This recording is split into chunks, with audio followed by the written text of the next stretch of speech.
The Utah Mammoth is sorta proud to present NashCast. What the is a NashCast? NashCast, the only hockey show on the planet. Hosted by a human speed bag, fourth line wannabe, healthy scratch, schnozzy moto, Tyson Nash. Who the hell is Tyson Nash? Never heard of him. And the baritone with a brain, the velvet hammer, Mr. Silky, Tono Suave, the radio voice of your Utah Mammoth, Code Blue! Mike Folta. Oh, Captain, my Captain! NashCast begins now. Ready for takeoff. Here's Tyler Ganoush and Mickey Foghorn. Wait, what? Oh, here's Tyson Nash and Mike Folta. Well, feeling good, folks. Feeling good. The Stanley Cup is finally arrived. The finals. The finals are here. The Vegas Golden Knights, the Carolina Hurricanes. I have zero, and I mean zero idea who's going to win this series. I just have no clue. I really don't. I mean, throw a couple balls up in the air and pick your poison, but this is going to be one hell of a series, buddy. And I know summer's rushing by already. What have you been up to, my man? I can't wait for some hockey. It's such a bummer the conference finals got done so quickly, right? You had one sweep, You had one that was done in 5, but you've got two teams that are very deserving to be in the final. So I can't wait for it to start. Obviously, we're recording this before game 1 on Tuesday, but this weekend I was at Capitol Reef National Park, which I'd never been to. It was gorgeous. They had this one canyon, and I'll try and post this week. They had this one canyon where you can yell into it, and the echo is perfect. It's like a 1 for 1. It sounds like when your microphone is echoing or your headset. It's the worst on broadcast. Awful. But I'm out there in the wilderness going, Keller shoots, he scores, and listening to the echo coming back. It was so funny. Entertaining yourself. I love it. The vocal cords were turned right up, and you're letting it absolutely fly. I love that. Now, I've never been there. So when you say reef, I mean, is there water? That tells me there's water there. I think it all used to be underwater. It used to be a reef, and now it's like the desert. It kind of feels like Zion National Park, where you have a lot of these cliffs and beautiful red rock and things like that. But it's pretty fascinating, the landscape, because I think the Salt Lake used to cover the entire state of Utah, basically. I don't know. We're getting into geography and all that stuff here, so I don't know what I'm talking about. As long as we stay away from math, I'm good. Geography, I'm fine with. The math, not so good. It used to be a reef. It was a blast, though. Would recommend it. Nice, buddy. Nice. How about any golf? You been playing any golf, Fultz? I had a high score, or career best. Tyson shot an 85. Wow. This last week. That means a low. Yeah, the low. Yeah, career low with the boss Craig, and with producer Adam at beautiful Glendale in the Valley. Shot an 85, and Adam and I were buzzing, and we were golfing with one of our guys who works in ticketing, Joe Denny, and we're playing. I forget what hole it was. Is that Adrian's brother? No, it might as well be. But so we got Adrian covering the skiing, Joe Denny covering the golf, and Tyson. I watched back-to-back eagles from Joe, his first ever eagle, and then Adam eagled the same hole. I birdied it. What a scrub! But it was a par 5, and those guys just hit absolute nukes, and it was so much fun. We had a blast.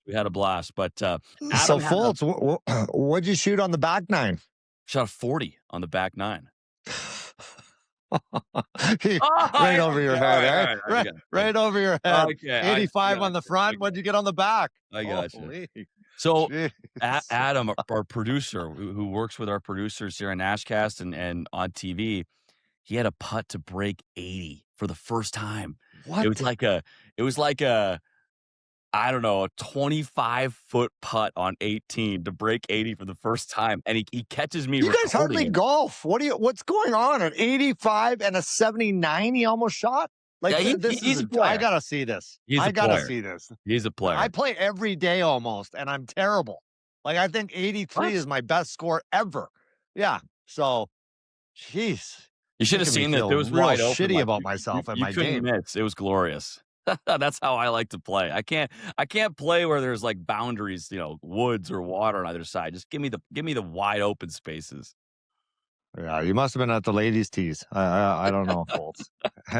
Anyway, I mean, what else we got going on? I mean, now the summer's kind of coming, but it's not coming yet because we got Stanley Cup Finals, and everyone that's a hockey fan is going to be glued, and I mean glued to the TV.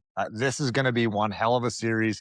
I think two teams that are very similar, in how they play, how they're structured, how they attack, how they defend. I mean, more so now when, since Tortorella's been there, the Vegas Golden Knights play a completely different game. And I think that as we clearly saw them in round one, Utah lost to the Vegas Golden Knights.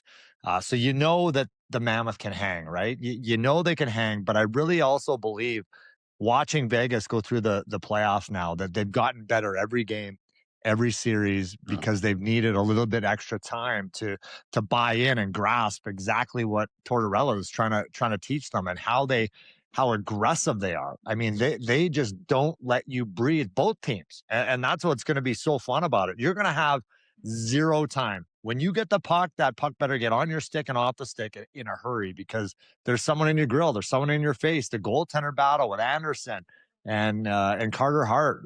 This is going to be absolutely epic, right? I think those were two question marks for both teams going into the playoffs. And now both these goalies, you can't get a greased BB by them. Well, both guys have save percentages of .920 or better going into this. I think Anderson, to me, maybe has more of like that steal a game ability. I haven't really seen that as much from Carter Hart these playoffs, but both guys have been great, and goaltending was like the big issue for Vegas in the regular season.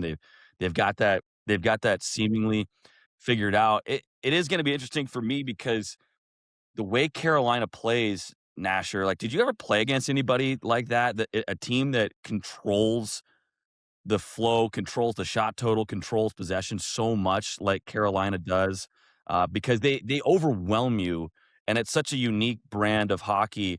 I feel like Vegas can withstand it because they've been able to adapt to their other opponents so far. But Carolina and the way they play is unique. Did you ever play against any teams that did that or anything similar? I mean, when you think about Carolina, how long they've actually been doing it, right? They've been playing this way for so long. I'm gonna age myself, but I think when I think of a team like that, I think of Detroit, right? I mean, they didn't have to defend because they always had the puck, right? The puck's their friend. If they didn't have a play, they were going back with it. They were going up the other side. They were going literally, they were like the Russian army. And when they got the puck, you couldn't get it back. And that is the best way to defend and frustrate the opposition, right? Because you spend every one of your shifts chasing the puck, chasing Lidstrom, chasing Fedorov, chasing Yzerman. I mean, it was exhausting, right? And then when they get around that net, they tic-tac-toe it and be in the back of the net. So Carolina, very similar. Stan Coven, for me, has just, I mean, it's been mind-blowing. I've been following this kid since he played for the Kamloops Blazers in junior hockey. And this kid is the same age as my son. And I'm just like, this is nuts. This kid is putting up huge points, and he's got 9 goals in the playoffs, but only 3 assists. But this guy is absolute money when the game is on the line. Now they got Aho rolling. I mean, he had a great end of the series, last series. But there's just no weaknesses in my mind. So I can't wait. And I know for Vegas, you forget because it feels so long ago, but how they play, it's almost like they kind of slow the game down. They morph into however the other team is playing. There's no panic in their game, right? And they just bide their time, and then they pounce on you when they get the opportunity. And I think they're a very frustrating team to play against. I mean, you look at Utah, we thought we had them. We were up 2-1 in the series. And then, obviously things went sideways, Yeah. special teams, shorthanded goals that they allowed, losing 3 straight and ultimately losing the series. But that is Vegas, and they haven't stopped. So Vegas has not been to a game 7 yet in these playoffs, but to your point, like they've had their nose bloodied in series and they've been okay with that. Like they're okay kind of fighting in the mud, being down in the series Yes. and coming back. So, like, what happens, do you think, if that happens to Carolina? If Carolina goes down 2-1, because they've lost 1 game in the playoffs I know. so far. And I know. they won 4 straight against Montreal after that. So, like, what happens to the Hurricanes if all of a sudden that first, like, sliver of doubt starts to creep in? Yeah, I mean, that's a great question. I mean, and Vegas hasn't needed a game 7 because they take care of business, right? Bottom line. But Carolina, that's an interesting thing because you almost need to go through some of that, but think how fresh they are.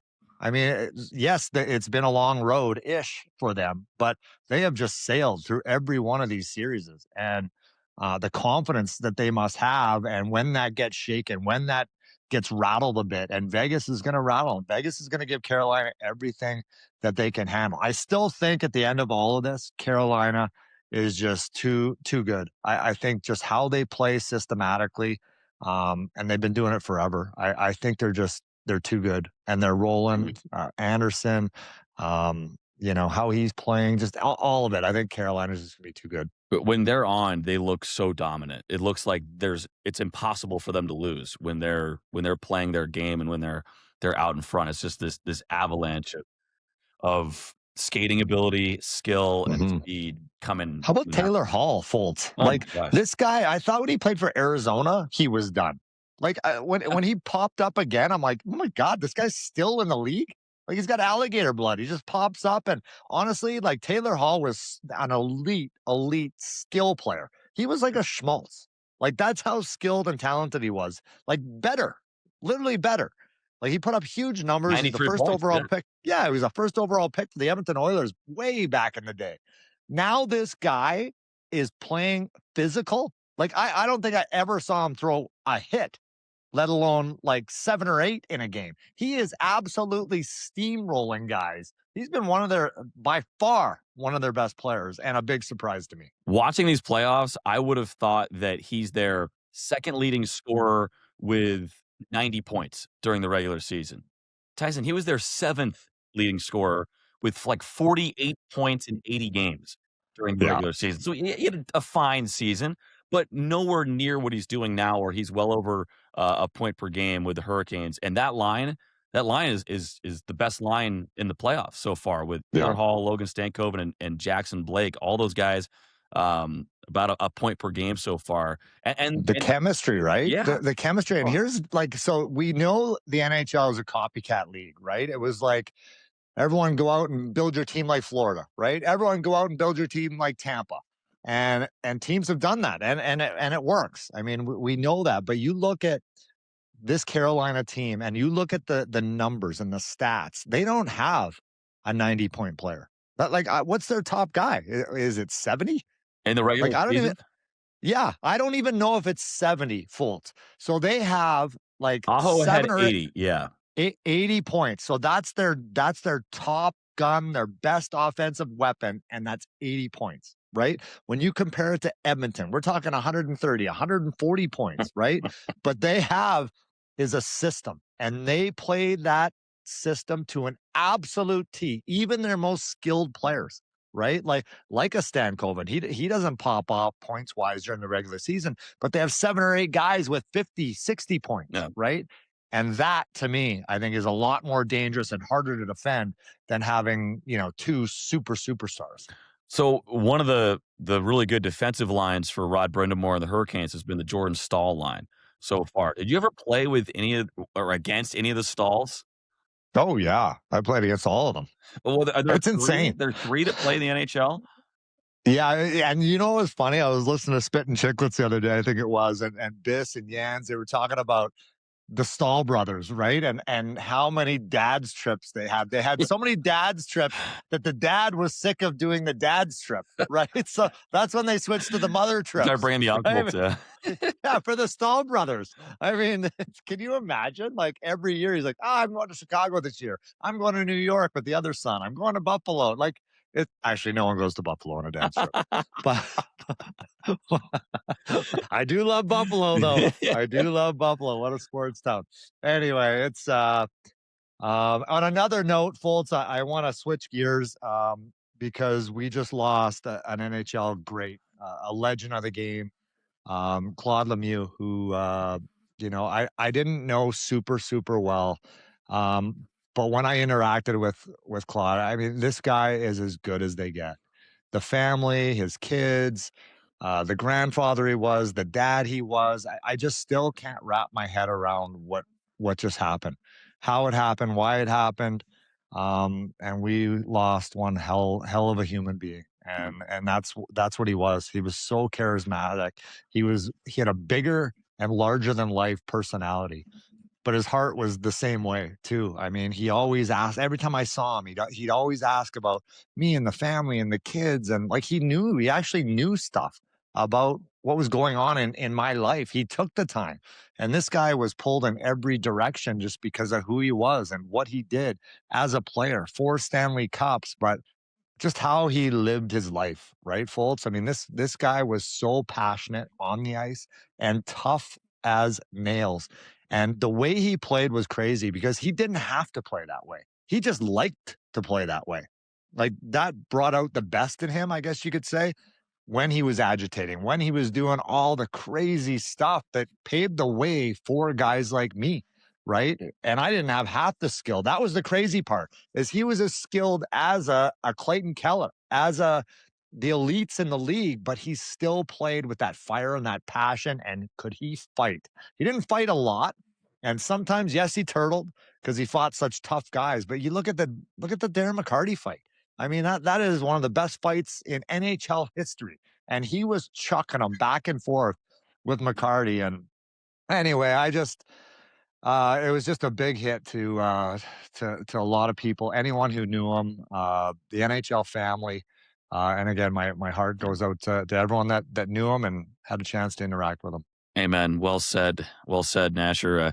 What was it like? I mean, I was too young to kind of appreciate it, but what were the rivalry between the Red Wings and the Avalanche like? Because you see the clips from, his hit, right? And some of the brawls and just the edge that rivalry had. And it feels like that was one of the more venomous rivalries that we've seen in recent memory.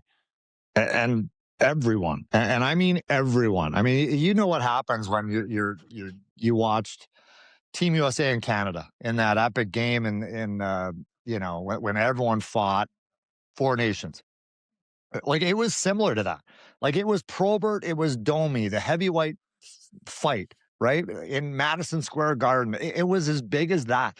Everyone was waiting for the ramifications and to watch that game. And Gary Bettman was there and Daly was there to make sure that they saw it firsthand what was going to go down, because you knew it was going to go down. And that was when hockey, to me, was just absolutely bonkers. And I loved it. That was probably the best time to be a hockey fan back then. I mean, I know the game has changed in so many great ways, skill-wise, all that stuff. But as far as passion goes and those moments, like the goalies were going at it. Like everyone was going at it. People were fighting in the stands. Like it just, like that is how you create a rivalry, right? And you can thank Claude. I mean, the guy was an absolute savage. And the other thing too is that he was so loved. Like there's some guys that act like that on the ice, and they're kind of like that off the ice. Claude was the exact opposite. He was an absolute sweetheart. So, every one of his teammates, I never had a chance to play with him. I missed him in a few different cities, but what a man, and what an agent by the sounds of it. You saw Freddie Anderson, how emotional he was after that game, just having to get through that and play and play for his agent. He certainly did. Yeah, and we did get to see him carry the torch in Montreal a few days before his passing, but hard time for the hockey community with the passing of Claude Lemieux. But Tyson, no way to transition from that, but we do have Gabe Smith on this week. An awesome interview with a guy who was drafted in the 4th round by Utah. For most players, that means it's a long slog to reach the NHL, but he has a chance with the way that he has played through his junior career, with the way that he has prepared his body. And it's an awesome conversation, Tyson. I left this talk with Gabe thinking if he doesn't make the NHL, it's not because he's not smart enough, because he is there mentally, and he has had a great junior career in the Q, and it was fun chatting with him, I thought. Yeah, and you know what? And this is one of those signings and draft picks that you're going to go like, oh my God, how did Bill Armstrong pull this one off? I mean, honestly, it's ridiculous. A 4th rounder. I was a 10th rounder. I mean, anything after literally the 4th round is like a hope and a prayer, right? You're hoping something sticks. You throw everything at the wall and you hope something sticks. And you have one hell of a player. What was he, 103rd overall, 4th round? He had the regular season matters to me, and he got better and better every single year. I think this season he put up 77 points, I think. But it's the playoffs. It's when everything amps up, right? What do you do? How do you play? And he scored 19 goals in 21 playoff games. I mean, those numbers are absolutely bonkers. 33 points in 21 games when the game is at the highest intensity level of all time. So he's grown into his body. He's 6'4". He's 215, 17 pounds. But he's 19. Yeah. So he's going to pack on at least another 10 to 15. He is going to be a monster. So yes, Utah is smallish with their skill players, but now they have a monster in the pipeline. A monster who can score, who can put up points, who can fight. I mean, he can literally do it all. I cannot wait to see what he looks like in training camp. Well, let's get to him. We also get a cameo from his brother at the end of the interview. So it's Gabe Smith with a little bit of Gavin Smith, fresh off the golf course out in St. Andrews, New Brunswick. Feeling good. Holy folks, do we have a show for the people today and today's guest. This is one of the rising stars in the Quebec Major Junior League, making an awful lot of noise with the Moncton Wildcats. We're diving into all things life in Moncton, what it's like to play there, the grind of major junior hockey, road trips, chirps, and what it takes to chase the dream at the next level. He's got skill, he's got toughness, he's got size, and he is our guy with the Utah Mammoth, 4th round, 103rd overall. Gabe Smith, buddy, welcome to the show, my man. How we doing? Thank you. Appreciate it. Love the intro, by the way. That's great. Gabe, you don't quite have your tan yet. I know you guys had a deep playoff run with Moncton in the postseason, made it all the way to the championship round. Again, congrats on another great run. We'll talk about that. But what have the last few days been? Just kind of shutting it down? Or are you on the links? What's going on? Yeah, I'm in St. Andrews, so I'm in a small town, and we have a nice course, but that's kind of the only thing to do there. So I'm playing like every day, and it's a big change going from Moncton and playoffs to absolutely nothing going on. So I'm just trying to enjoy the slow time for a bit. Well, I know Moncton. I played a charity event there one night, and I'm telling you, Moncton is a crazy fun town, and they love their hockey. So what was obviously we'll get into the playoffs and your year this year. You completely popped off, but how much fun do you guys have in that city after the game, celebrating with the fans out at some of the watering holes? Yeah, we have a good time for sure. So we had a really good group this year, and obviously Moncton's a great spot to be. Like you said, the fans are great. The city is a great spot. So yeah, we're really lucky there. How's the golf game? I mean, you were just on the links. You were late for the recording today a little bit, so we got to bust your balls a little bit for that. But how'd you play? Was there a lot of four?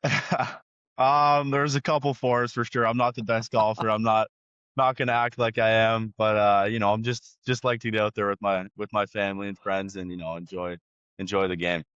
Well, right before we started recording, we saw kind of your backyard, and it looks so beautiful and lush and wooded. Like, where in the world is New Brunswick? Because a lot of our fans in Utah probably have no clue where St. Andrews, New Brunswick is. Yeah. So I mean, New Brunswick, it's Eastern Canada. St. Andrews I'm like 20 minutes from the border to Maine. So I'm just like in a small town right on the water. It's like a vacation town. So it's a nice spot to be in the summer, but winter time, there's not much going on.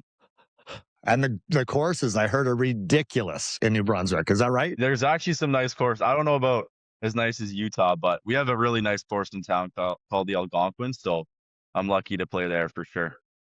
So a couple hours away from Moncton, where you played the last 4 seasons, you won the championship last year. You went back to the finals again this season. Just what has that town meant to you? And did you have the same billets all 4 years? Like what has this ride been like? Yeah. I mean, it's been unreal. It was super sad leaving. Like 4 years of your life, I was with the same billet family. All the same, pretty much the same staff, a lot of the same players. Like, I think 4 years I had 7 same guys on the team. So, it's tough to leave. I'm thankful that, it brought me the success that I've had. Like starting in Moncton, I was like a 4th line grinder. Like I had no real no real skill to my game. I didn't have a lot of potential, I feel like. And through GMAC and through 4 years of hard work, I'm thankful to be drafted by you guys and hopefully playing some games in the near future. Well, it's incredible. I've lived that journey. So you're 19. So, I mean, you're basically done, right? Especially the year that you had. There's nothing more to prove in junior hockey. I think you put up 77 points this year, coming from 39 the year before. And then you go into the playoffs. You play 21 playoff games. And, dude, these numbers are off the charts. 33 points and 19 goals in 21 games. You talked about your start in junior hockey and how you've evolved as a player, that big frame of yours growing into that. But honestly, what changed? Because I mean, your numbers are ridiculous. I think a lot of guys around hockey say like confidence is everything, man. Like I just think, obviously, the coaching staff and my brothers this year, my teammates, without their help, I wouldn't have been able to do that. But confidence and opportunity is huge. I think, going into the league, my first 2 years, I was pretty buried. Like I didn't have a lot of looks. So, being able to play some PP minutes, being able to play with some really good players and, just build that chem and confidence, that was everything for me. So you get drafted in 2024, and the next year, GMAC, Gardner McDougall's legendary coach, comes in and takes you guys to a championship in his first year. But it was last year where you broke through for the first time, and this year you reach an even different level. So when you talk about confidence, how much of that was coming from Coach McDougall and the opportunities he gave you and maybe some of the skill that he unlocked in you? Yeah. I mean, I think it's just like, he's a guy that, he has trust in his players. Like if he puts a guy out and he makes a mistake, you'll probably get a little ripping, but you'll be out there, in a couple minutes and you'll still be trying your best. Like other guys, my first years, I make a mistake. I was not playing for, maybe the rest of the game. And I was scared. So I think having that, trust with your coach, and then obviously with your brothers, your teammates, like my last 2 years, especially this year, it was the tightest team I've been on by far. And there was just so much love in the locker room, and, we wouldn't be doing the things that we did the last 2 years without that. I'm watching Martin St. Louis, and I love his coaching methods and everything that he says that comes out of his mouth. You're like, oh man, that registers for me as a player. But like, what was it from your coach? Was there a couple things that he used to say to you just to kind of focus and hone in on every night in your development? Because junior is a very much of a development league. Yeah. 100%. I mean, he's a motivator, right? Like he is, he's not he's a good X's and O's guy. Like he has his guys that kind of do it for him, but he's a motivator at heart, and he gets the guys going. So, some of those talks, and I think just like the intensity he brings every day, like getting the best out of guys every day, giving their best efforts in practice. I think we definitely had the most practices, most meetings, most like activations in the league by far this year. So it's a good dev spot, and yeah, we're lucky to have him there. It's Moncton's in good hands with T-Mac. I was really blessed. Sorry, folks. Just I want to touch on this one thing. I was very blessed to play in the Memorial Cup. Yeah. Was the Memorial Cup for me? It changed everything because I knew I could have a domination in some ways in junior in the Western Hockey League, but then you're like, okay, I want to go up against the very best of the best, right? And playing in that tournament, it really kind of flipped everything in my mind because I was a late draft pick, and I'm like, you know what? Screw this. I can play in this league. I can play with the best guys, guys that were drafted in the first, second, and third round, and obviously you proved that. Was the Memorial Cup a big stepping stone for you? Yeah, 100%. I mean, I'm a Q guy. The Quebec League, we don't think it gets the respect it deserves in Moncton. But obviously going up against London, they had some crazy guys there. Going up against McKenna and Lindstrom, like these crazy high picks. That was definitely an eye opener for sure, and showing that we can play with them. And it was a tough way to lose there. Like we had some tight games with London, but I think we showed that we can play with anybody. And definitely personally, it was an eye opener. So during that Memorial Cup last year, you signed your entry-level contract with Utah in the middle of it all, right? Like, what were those couple weeks like? You were buying, I can promise you that. It was good. It was nice. Yeah, Rimouski was it was pretty chill. Like we got a lot of time to hang out with the team, and I heard like before our first game that I was gonna sign, and then I think it took like a couple days for it to get out, and that was definitely a boost. Like knowing that you're signing like right before the cup, that gave me some juice, and I'm definitely so thankful for that. Oh, without a doubt. I mean, what was there one thing that you did buy? Did you treat yourself after that signing? I mean, it's one thing to get drafted. It's another thing to get signed, right? I mean, that had to have been a huge emotional time for you. Yeah, it was for sure. And I had the whole family. It was in Rimouski too. It's only like maybe 7 or 8 hours from St. Andrews. So we had a lot of people there, and I didn't really have like a big purchase, like no cars or anything like that, but definitely been shopping a lot of clothes. So I'm excited to maybe get some fits going next year. I like the new rule change. See, Tyson, he's responsible, Tyson. He's responsible, unlike you. Yeah. Oh, my goodness. My God. Yeah, the walk-ins. The guys love the walk-ins. Did you do that in junior hockey, or is it still the bad suits? No, it's the suits. It's the suits. And I've been, with the extra, pocket change, I've been trying some stuff out with the clothing. So I'm excited to see how that goes next year. Here's an important one. Were you the aux guy again this year? I was, yeah. Oh yeah. Did you graduate? Because I know before you were just game days. Like you weren't as versatile. We heard in some content. Did you get practices and morning skates too this year? So it's tough because I'm not a big country guy. Oh, nobody's perfect. I'm from like a small town, but I'm more of like a rap guy and like a little bit of house. So I'm mainly game day. Yeah, I'm a rap guy. Huge rap guy. Oh, yeah. Geez. Oh yeah. Vanilla Ice, or what are we talking here? Honestly, I'm everything rap. Like my favorites like Kanye West, Drake, Future, those are my guys. So yeah, I was playing Can that. you back it up though? Can you back it up in the locker room? Do you got the moves? Oh, Oh yeah. Really? Well, okay, no, my brother, he's got the moves. We had some guys on the team that could dance, but I'm just bumping. I'll hit a little freestyle once in a while, sing along, but no dancing for me. Oh, Twinkle Toes, Fultz. Twinkle, that's like Fultz, the man you're talking to right now. You should see this guy move. Nobody wants to see that. Okay, so you're on the aux. What about the bus? Because we've heard about this legendary Moncton bus that you guys have. Can you describe the bus, and is it karaoke on the bus that you guys have going? We got some stuff going for sure. We're lucky. We got best bus driver in this DHL. Shout out J-Dog. He's the GOAT.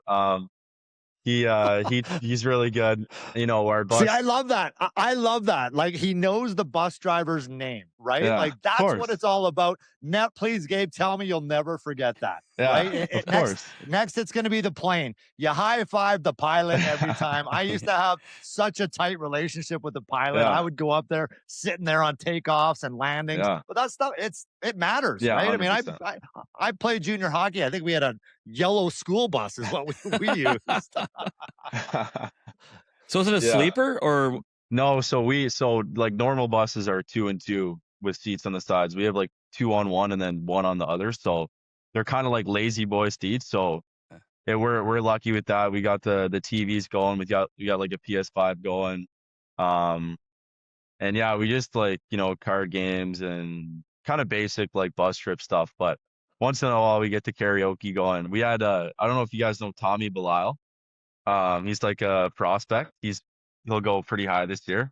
He's an unreal singer. So sometimes we just be like, Tommy, get up there, like give us the tune. We were just feeling it. Yeah. Can you imagine? Oh, that's awesome. Yeah. No, I think Tommy was what, your leading scorer this year, Yeah, one he of was the a top D-man. guys. He was a rookie, so he was unreal player. Now another What? we got to mention you're one of the leading scorers. Another Utah Mammoth prospect, Caleb Denoya. Yeah, We're gonna get to him. Is he getting up on the karaoke machine on the bus? I don't know about that. It's more like Tommy, and then we just make the rookies go up and like and He sing. can barely speak English. What's he going to sing, Fultz? I love it. Hey, but talk about that relationship between you guys, Yeah. the chemistry. Did you guys play a ton together this year? I mean, you finished second and third Yeah. in scoring on the team. And then obviously you dominated, you blew the tires off everyone in the playoffs, Gabe. Yeah, I mean, we didn't actually spend any time together like during the regular season or playoffs, like on the same line. We had Teddy Mutrin in the middle too, so we had like 3 centers just kind of rotating, and that was like that was the way that we played. Obviously, I'd love to play with Des. He's a great player. But no, yeah, we're brothers, man. So I'm just so excited to be there with somebody I'm that close with. Hopefully, we'll get a house together and we'll do this journey together. So I'm super excited for it. Do you feel like you've gotten closer through not just your time in the Q, but also going to these Mammoth development camps and things like that together? Yeah, 100%. I mean, like in the Q, it's a little different than other leagues. Like there's the French guys and there's the English guys. So it's like sometimes there can be a little bit of, it's not always just like one big group. You have your little groups and that happens. But yeah, with the the training camps and whatnot, like we've just gone to another level, and yeah, we're super lucky to have such a good buddy going into camp. So yeah, it's great. How's his style? Like, what are we looking at? What can we expect in Utah? So Does the guy got some drip? He has He's drip. French. He's supposed to be. He better have it. Yeah, he's more like a suit guy. Like I'm more like like off, like not game day stuff, more like jeans and like that kind of stuff. But he's a suit guy. He gets the tight suits going. Like his legs are like the suit's really tight on his butt and his legs. Like it's crazy. So you'll see that next year. 2 apples taped to a board. Yeah. Hey, he's like, "What's up? What's Yeah, you up, can barely fellas?" move around in the suits. So you'll see that next year. Hey, as long as you're not wearing the jorts. I know you like jeans, but no jorts. You don't like all the right? jorts, man? I got a couple pairs of jorts. I actually do, but I got to put the sock in the front, not the back next time. Have you seen any of the style from Mammoth guys? Like Mikhail Sergachev has some fits that like I could not pull off. Is that more your lane? No, he pulls them off. I mean, he looks great in them, but I think that's a little like too out there for me. I don't think I got the the body to rock that. So hopefully I'll be a little more chill with my drip next year, but we'll see. Okay, that 6'4" frame. I never had to deal with this because I think I was the same size at 12 that I am today. Mhm. I didn't grow, but when you're 6'4", what are you, 220 now, 215? I mean, yeah. that had to take some time, right? And you talked about your maturation as a player, but how did that kind of all come together? And when do you think it came together? You're like, all right, I'm 6'4", now I'm actually got some coordination. Yeah. I think like, guys that are young and they're tall, like they're lanky and their flexibility and their, coordination is always rough. So that was definitely tough. Like, my first 2 years in the queue, like I couldn't really skate. Like that was my problem. I just couldn't get around the ice fast enough. So yeah, just growing into my body and, putting some meat on my bones was huge for my development as a player. And, I'm just going to keep hopefully, getting bigger and getting stronger. And yeah, hopefully I'll have a place in the show in a couple of years. I got a couple for you here, Gabe, because Hockey DB lists you at 225. I mean, that could be like an edge rusher at the University of Utah or BYU or something like that. Like, you could be a football player. What do you want to play at, though? 225 is actually a little bit of a reach. I think I'm more like 215, 220. But yeah, like, I think, hopefully get to 225, maybe for the start of this year. But yeah, I don't know. We'll see and I'm not like I'm still a skinny guy. Like, I can't having trouble rocking the shorts because the calves are so tiny. So the high socks. Yeah, I gotta rock the high socks. The jorts are questionable with my calves, but yeah, no, I definitely we'll see where that ends up, because I still want to be fast and mobile, but obviously you want to be able to lay some bodies. So we'll see. Well, one thing that is kind of fun watching your highlights in Moncton was that you look different than everybody else because you are so big and you create a lot of space for yourself, especially around the net. But we also saw you in some Utah preseason games these last, I think, 2 years now. We've seen you in the preseason. How did you feel physically in those games against NHL players? I think, like I said, my first year, I definitely, like, every year I think I've taken strides in my skating, and that's obviously huge. Like, playing with NHL guys, they're just so fast. So, that was massive. So I'm just gonna have to, keep getting faster. Like, I felt decent, but I'm excited this year to, really make an impact. I feel a lot more confident, a lot more ready to play at that level. So I'm just super excited. You can't teach size. We know that. I know that. But what are you working on? You talked about your skating. What are next steps for Gabe in making the National Hockey League, Tucson, wherever you're going to play next year? Yeah. What is this summer focused on for you? Yeah, I mean, skating is kind of my biggest hurdle. Like, at my size, it's not always the easiest. So, like, working on flexibility, I think, like, at the, like, in a straight line, I can get to a good speed, but my first couple steps aren't great. So want to work on that. And then, I can get better at everything in my game. Like, my puck touches, my tipping, that's going to be a big thing at the next level. My face-offs is something I want to be good at. So I'm definitely going to have to work on that too. So we'll see, just a lot of stuff. I'm trying to train with NHL guys. That's kind of my goal this summer. It's, be ready for the league. So yeah, that's the goal. For all the young listeners that are, dreaming of playing in the NHL, the American Hockey League, or Major Junior like you, what are some of the things? Is it track work for you, or is it just, in the gym kind of stuff, Gabe, that is going to give you that quickness? Yeah, I think a lot of it is flexibility, honestly. Like, being like my size, like, I get tight, like, especially playoffs, I get really tight. So I'm just gonna have to work on that, being able to, like, get in better, positions. And then, yeah, like, track work, probably, like, quick feet, like, stuff like that. And then obviously getting stronger helps. So I think it's just like, I'm going to try and, I think, like, 2-3 weeks, I'll, sit down with my trainer and make a plan for the summer workouts. So maybe sooner than that, like a week or two, but we'll figure that out and focus on speed for sure. You mentioned wanting to skate with NHL guys. Like, who are the guys from New Brunswick that you grew up watching? I mean, there aren't a ton in recent memory. There's obviously a great hockey tradition there, but there aren't a ton of guys that have made the NHL recently. No, yeah. I honestly, growing up, like, I couldn't tell you the guys that were playing in the NHL from New Brunswick. Like, I don't even think there was. I think maybe one or two. Like, I think there's Calvin like, Pickard or a goalie and stuff like that. Is Calvin Pickard from New Brunswick? I didn't even know that. That's what Google said. Yeah. Bennington. I've never Jordan heard Bennington that. too. No, Jake Allen. So Jake Allen would be the Jake guy. Allen? Yeah, Jake Allen's. He's from Freddie. And then I'm trying to think other guys. Like, not many guys. So I was a Habs fan growing up, so that was my team to watch. Oh, Freddie Beach. Yeah. Oh my God, I got nightmares of Fredericton. Yeah. Oh, was there an A team there back in the day? Oh yeah.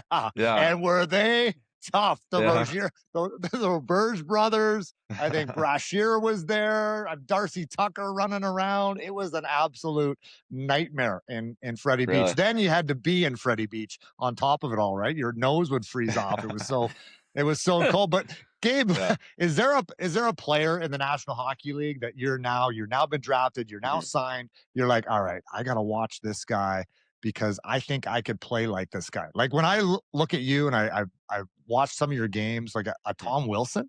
I mean, because every GM in the league is looking for a Tom Wilson. Tell me you're Tom Wilson Jr. We'll see about that. I don't know if I'd survive being Tom Wilson, but no, I'm kidding. I think that's probably like a decent comparable. I know he's super tough. I'll probably have to get in the boxing ring this summer to get close to his level with that. But no, I like to bring physicality and bring that, meanness on the ice. So guys like him, like Lowry, Nichushkin in Colorado, and then guys in Utah, like, bigger guys like Boehner and Krauster. So yeah, those guys are probably good comparables for me in the league, I would say. Rantanen. Maybe a little Rantanen in you. A little Rantanen, yeah. You never know. Have you had contact with any players from the Mammoth? Like help peel the curtain back on what your communication is like with the organization. I know you worked with Nathaniel Brooks in our development department, but who are you talking to? Who do you hear from? Yeah, I speak with Brooksy a lot. I actually got a meeting with him today in like an hour. So we're gonna talk with him and Lee Semyak about this season, and those are kind of my guys that I talk to a lot. Kevin Thacker, he's a scout. He's in Halifax. I see him at games from time to time, and then Jeff Shantz too. He comes out to Moncton to see us. So those are kind of the guys that I talk to. I haven't really spoken to any NHL guys. So I'm excited to maybe make some relationships with them next year. How about some of your biggest challenges? Everyone sees you getting drafted, sees your development, sees how much success you're having. But what are some of the challenges and big challenges that you've been through so far in your young career? Because I know everyone goes through them. Yeah. I think like just being from a small town, I was like an hour and a half away from like a AAA team growing up. So my dad, he's a pharmacist, so he would have to drive like an hour and a half to work, an hour and a half back, and then he'd get in the car with me and my brother and drive us up to practice another hour there and back for like 6 years, maybe every day of the week, pretty much. So he was grinding for us. So that was hard. And then kind of just getting overlooked because you're a small town guy. And then, I get to the Q and I'm buried my first couple years. Like that was hard. Definitely had some dark moments there. But I'm finally made it out, and I'm just thankful to be where I am right now. Is it just you? I know your brother Gavin plays too. Yeah. Is it just you two? Like what was family like for you guys? Yeah. So yeah, it's just me and my brother. We're best friend. He's my best friend. We were just on the course today. I was giving it to him on the course, so that was nice. But then yeah, my parents, they're divorced. They divorced like 8 or 10 years ago. So, that was hard, but, I'm thankful now to have a, great step family. And, I was just lucky to be, growing up like in a small town was nice, being able to walk to places, bike to school, like that type of stuff. It's a little boring, these days, but, I'm thankful to grow up there, as a young kid for sure. Gabe, I know for me, I was drafted really late, and I think it was central scouting, whatever you want to call it, was like, they had me in the 4th round. I ended up going the 10th round. They don't even have that many rounds anymore. But for me, that was fuel for the fire. I was so pissed off. Yeah. I wanted to take out and take down every guy that got drafted ahead of me. Was that, I know you talked about maybe being overlooked as a small town kid. Yeah. I mean, you went 103rd in the 4th round. I mean, that's insane. You by far are one of the sneakiest picks in that draft. It's not even close.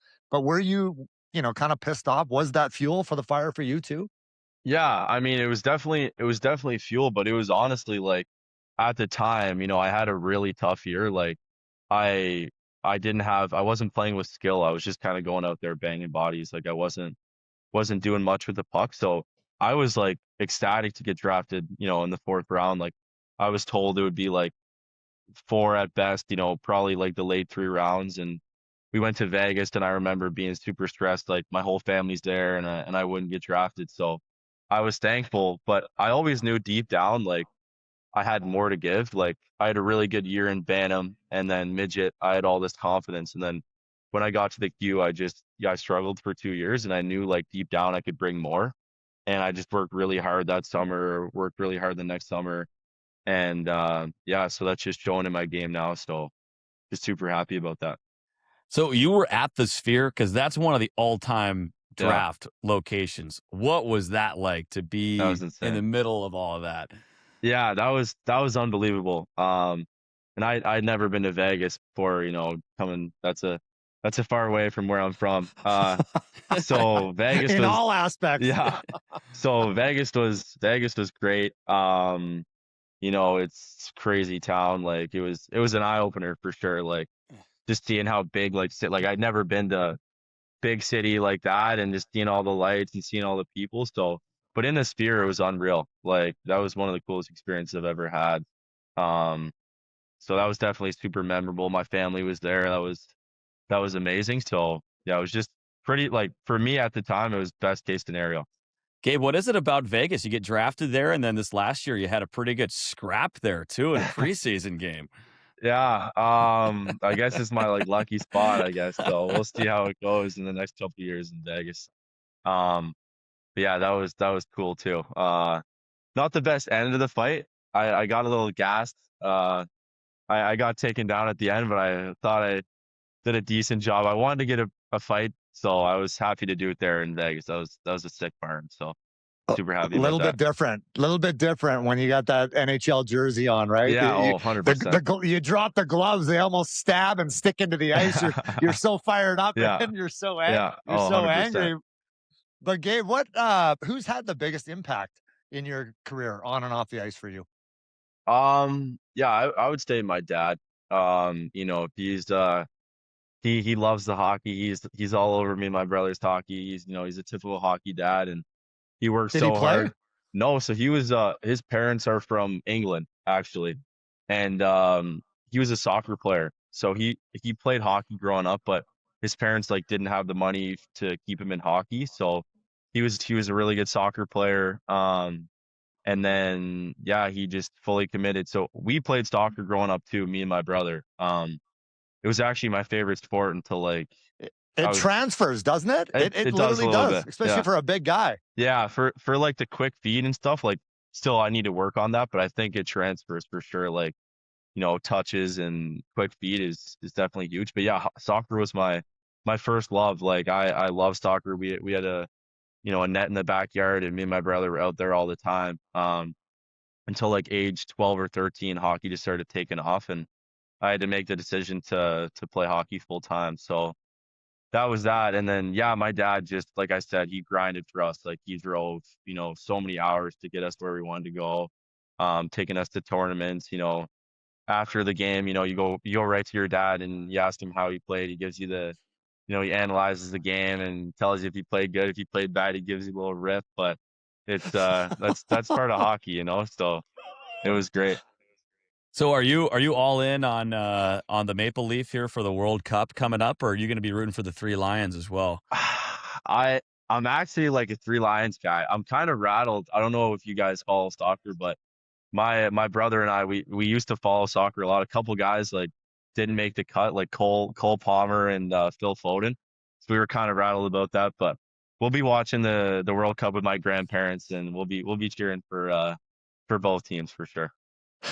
Gabe, how excited are you about the Utah Mammoth? I know it's one thing to be drafted, but I know you're watching them. You're seeing this team take the next step. They made the playoffs for the first time in forever, right? So everything is in place now, and you're a part of this organization. Mm-hmm. How excited are you to be a part of the Mammoth? And I guess, what are you most excited about? Yeah, I'm so excited. Like you said, like I'm so thankful, they drafted me, gave me the opportunity to be there, and just seeing like the building that Bill is doing and Bear, like it's unreal, the steps that they're making. Like, that was a great series this year. And, guys like Gunther and Cooley making huge steps, and I'm excited to see how like guys in my draft here, like we have a lot of '06 prospects, and then obviously Desi is in that mix. So we'll see. So, how is the mentality? I have been there. I have gone through the drafting pecking order, Yeah. right? And I'm like, screw this guy. I'm taking this guy's. There's no way he's beating me in training camp. I'm taking this guy down. I mean, that exists, doesn't it? Still. Yeah, I mean, obviously, like you got most respect for the guys that you're going to camp with, and I think they're unreal players. But at the end of the day, They're not it's your like, friends. They're not your friends. I mean, off the ice they are, Yet. but once we get on the ice, it's like, it's kind of war. Like you're making that team, or they're making it instead of you. So I'm definitely gonna go in with a chip on my shoulder and try and show the team that I can bring anything. So I'm excited. We saw you take off in the playoffs, really both of the last 2 years, but especially this last year when you won the MVP despite your team losing the series. First of all, what's that like going out and winning the playoff MVP and having to shake somebody's hand after you lose the series? That's got to be a weird spot. Yeah, like honestly, it was tough. Like especially going out in Chicoutimi. Like I don't know if you guys know about that barn, but that was insane. Like it was absolutely packed. They were booing me. And I was rattled. Like I was like getting emotional. Like kind of it was hitting me. Like 4 years of my life in Moncton. It's coming to an end. So that, and then obviously like this year my team was so tight. I'm gonna miss the guys so much. So I was a little emotional. I got it back together, and then went out there, and obviously that's not the trophy you want.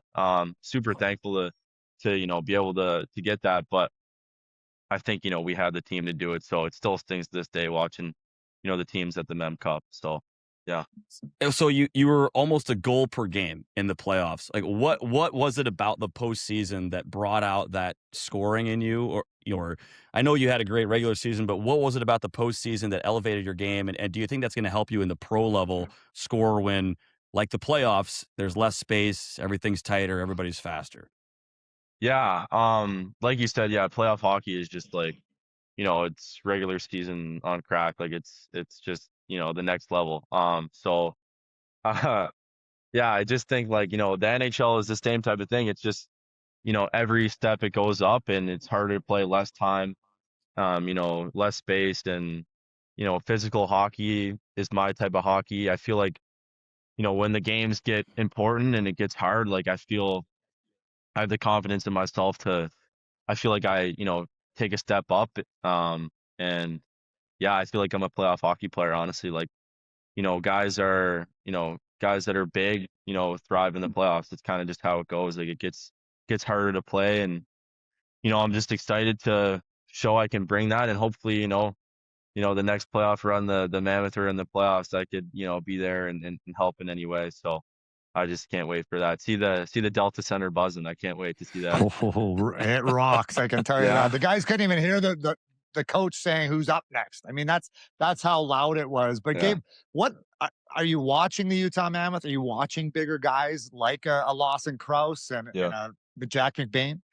Yeah, it was tough this year because you guys play at like 11 my time every night. And I'm like a pretty strict like bedtime guy. Like I'm lights out like 10:30 every night. Wow. So it's like it was kind of hard. Like once in a while I'd watch a game, of course I wanted to, but I was, focused on my sleep and recovery. So I was doing that. But I was definitely watching hockey. Like I try and watch a game, pretty much every night. So I watched a lot of the Habs. And then, I mean, guys like Anderson, you see how well he's playing right now. Like, not a great regular season. Then playoff hockey comes around. He's just like one of the best players on the ice. So, yeah. Time to get up. Does that mean we gotta let you go to that meeting with Brooksy? There's a little heads up for Brooksy, but no, that's in 15 minutes. So I got some more time. Okay. Hey, I got a couple more, but I got to ask you about this stick you're using. I saw it some podcast. I don't know. You're 6'4", 215 pounds. Yeah. A 77 flex. I mean, are we doing bicep curls this summer, or is that just what you like? Because I know when I played with Brett Hall, he was like a 65 flex, but he was 5'10". Yeah, I think I moved up to 81 this year, so That's a little hard, but I feel like that's just kind of the new like wave of hockey guys. Like you want to be able to get it off and on your stick as quick as possible. So I mean, I think that just makes it easier for me to release the puck quickly, and I'm just comfortable with that at the moment. So that's what I'm going with. Maybe, you know, in a couple years I'll move up, but right now I'm liking it. It's working. And by the way, Brett Hall was 6'4", but only when he stood on his wallet.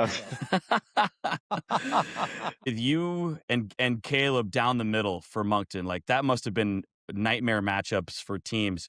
I thought I remember in the preseason you being on the wing. Now that's the preseason; it is what it is. But like, have you always played center? Is that your natural position, and is that what you think you're going to play in the NHL? Yeah, like growing up, I was always a center. And then like my first 2 years in the Q, I just didn't have the boots to play at center, so they put me to the wing. But you know, eventually, like you adjust to that, and I think it's, you know, it's an advantage for me being able to play both. Like I can kind of do whatever, but I feel most comfortable down the middle. Like I feel like being able to play down low in the D zone, and you know I can keep being good at draws and continue that into the show. Like that would be the best opportunity or the best case scenario. But you know, we'll see. You never know what's going to happen. But either or, I can play for sure. All right, last one for me. Ed, I know you're probably a legend in your hometown of, what is it, St. Andrew, you said? St. Andrews, New Brunswick. Yeah, look it up. It's a small place. I will, man. It's beautiful up there. I know. I've been there. It is a beautiful place to be. But advice to all those young kids that were in your boots, you know, back in the day, trying to have a dream, and wherever it is, in major, junior, AHL, NHL, what would your advice be to them? Just grind, like just work hard. You know, I feel like you said, like I was kind of an underdog. My brother's an underdog. Coming from a small town, you know, at the end of the day, if you work hard, you know, you're gonna get where you want to be. And if you have dreams, you know, dream big, man, and dream for the top. Like I wouldn't be here if I, you know, dreamed of playing, you know, CIS hockey. Like I dreamed of playing in the NHL. So I'm just super thankful for that. And yeah, that's pretty much it, man. Goosebumps, buddy. Yeah, Goosebumps. my brother just walked in over here. Did he? Yeah. Get him on. Where's Gavin? Come on. Hey, Gav, come here. Best buddies. I love it. Yeah. Say I what's wish up. me and my brother were best buddies. Yeah, say what's up, up, Gav? I don't think. Hey, put on the headphone for a sec. What year is it? Hey, you guys don't have any trouble with the ladies, I'm guessing, eh? Holy jeez. That is dangerous right there. Gavin, what'd you shoot today? Oh, I don't even. His first round. Yeah, I don't even want to talk about it, to be honest. Your brother said you forgot to take the head cover off your driver. Is that true? No, like that. He's playing. Yeah, no, it was brutal for sure, but it'll get better. Only up from there. Yeah. What's next for you, Gavin? I'm hoping to play for the. Oh, jeez. He's got my hands. He's got great hands. Yeah. I'm playing for the Charlottetown Islanders in the Q this year. Yeah. So love it. Wow. Yeah. He's on the same journey as me, so hopefully we'll be seeing each other in the NHL one day. That's cool. Hopefully. That's awesome. Battling head to head. Who's tougher? Me. All day. Not close. All day. But he hasn't even had one scrap yet, and he's saying that he's like tough. He has to be. He's a little brother. He's got to eat. Exactly. He's got to learn the way. Yeah, 100%. That's awesome. That's awesome. Well, thanks, boys. Yeah. I appreciate it. And Gabe, cannot wait to see. I know we met briefly last year at training camp, but can't wait to see you do your magic. Yeah. Have a great summer, buddy. Yeah, thank you so God much, bless, guys. Yeah, We'll See you see ya. guys. Nice to meet you. See you, Gavin. Well, there you have it. Gabe Smith, the monster from New Brunswick. The pride of, what is it, St. Andrews, New Brunswick? I mean, if you haven't been, folks, get your butt up there. If you love golf, right on the ocean, it doesn't get much better. So he painted us a beautiful picture of what life was like growing up. Not a lot to do in the wintertime other than play hockey, because it is balls. And I mean balls cold up there. So thanks to Gabe for taking the time. We had a riot. What a great personality. Like you can tell he's got some fire, right? He controls the aux cord in the locker room. I love that question you threw at him. The game-winning goal that he scored in the finals, right? I mean, just some of the moments that he had last year and what that does to his confidence moving forward. Like the Utah Mammoth ownership group, the scouts, folks, they have to be besides themselves, licking their chops at what they got in the 4th round, 103rd overall. Yeah, who would have thought the 6'4", 220 kid was gonna work out, right? Yeah, he's got the raw ability, but he mentioned he was just a big guy. Like he didn't have the skill to go along with it. He was just a big body, and he was kind of buried. And I think it's so interesting, Tyson. I mean, you can speak to it. Like what a change of a coach can do for a guy, Yeah. right? Like just a new voice leading the team that all of a sudden moves some things around, and now you're getting the opportunities that you weren't getting before. And Gabe Smith was playing like third line center this year for Moncton and still had 40 goals during the regular season, but he was playing power play, right? And he was getting to play with guys like Caleb Denoye and stuff like that on special teams. So excited. And that's all and that's all, folks, right? Like sometimes you just need, like in anything, in any job, like you need, I think, the tough love. I think that is a real important thing. At least it was for me. Because I can't imagine if I was a first-round pick, I don't think I would have made the NHL.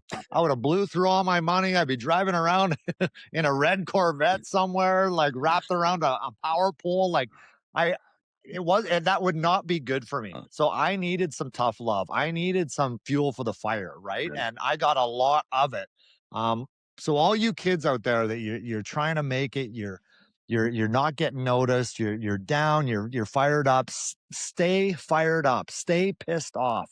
Get in the gym. Train harder than everyone else. Be the hardest worker in the room, because eventually someone's going to notice, and that's what happened to Gabe Smith. Someone noticed. Someone saw his size and his ability and what he was going to be capable of doing, right?